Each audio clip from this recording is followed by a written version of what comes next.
Vidéo de présentation de l'environnement d'Attic et démarrage, création d'une nouvelle affaire et importation d'une bible d'articles. Donc voilà comment se présente Attic lorsque vous le lancez.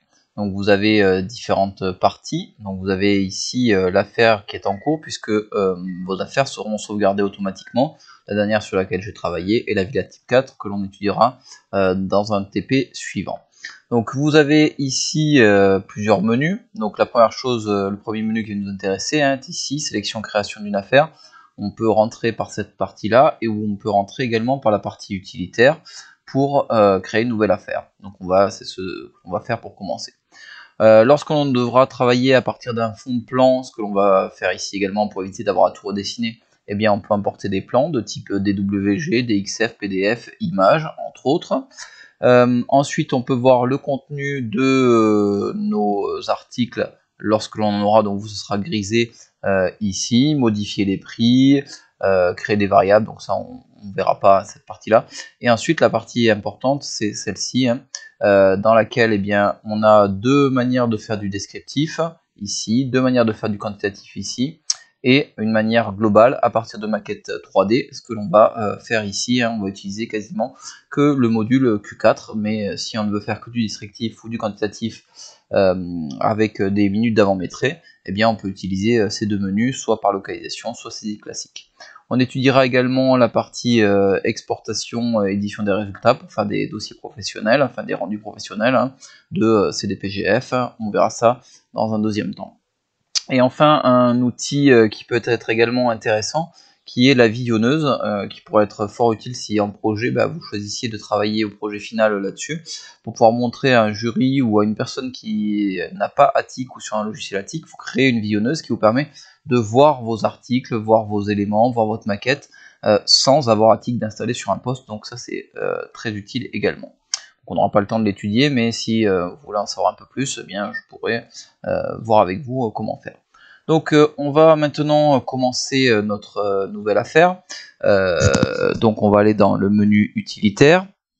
Donc vous avez ici différents onglets, Bible de base, affaires, et ensuite différents fichiers que l'on ne va pas regarder. La Bible de l'affaire est l'intégralité des articles que l'on va avoir à notre disposition. Alors vous, quand vous allez démarrer, forcément, il n'y a aucune bibliothèque d'installer. Moi, j'en ai une ici. Donc pour pouvoir installer une nouvelle bibliothèque, vous allez aller dans ici, installer une bibliothèque archivée, donc le numéro 7.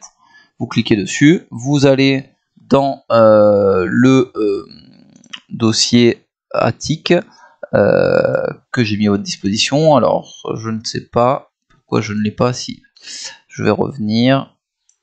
Voilà, sur lycée, etc.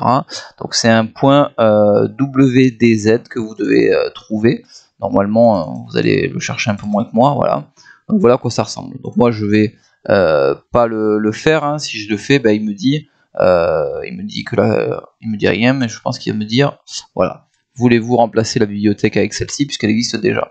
Donc on peut soit l'installer pareil, soit l'installer avec un nouveau code. Donc ça on va pas le faire, moi je vais pas le faire, vous allez le faire. Si vous ne le faites pas, vous n'aurez aucun article à disposition. Donc vous avez 26 547 articles dans cette bibliothèque.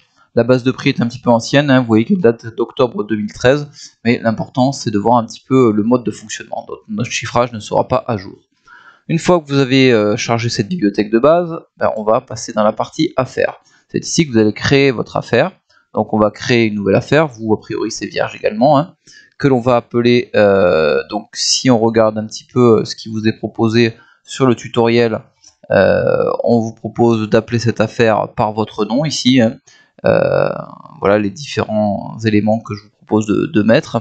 Donc le code de l'affaire, donc apprenti c'est 1, et comme c'est le garage Toyota, on va mettre Toy.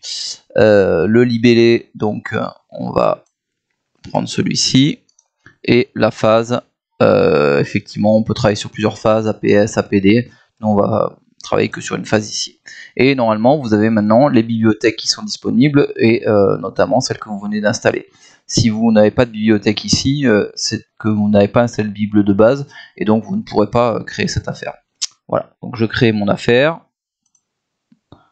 Je peux ici changer le titre, c'est toutes les choses qui seront éditées, donc je vais passer très vite là-dessus, hein, mais c'est tous les éléments qui seront édités, le nom du maître d'ouvrage, etc., le logo, les coordonnées du projet, c'est un petit peu long à remplir, sans intérêt pour le moment, hein. Vous voyez, on peut mettre les différents intervenants, mettre du texte, mais on ne va pas le faire ici, hein. L'objectif ici étant de pratiquer rapidement le logiciel.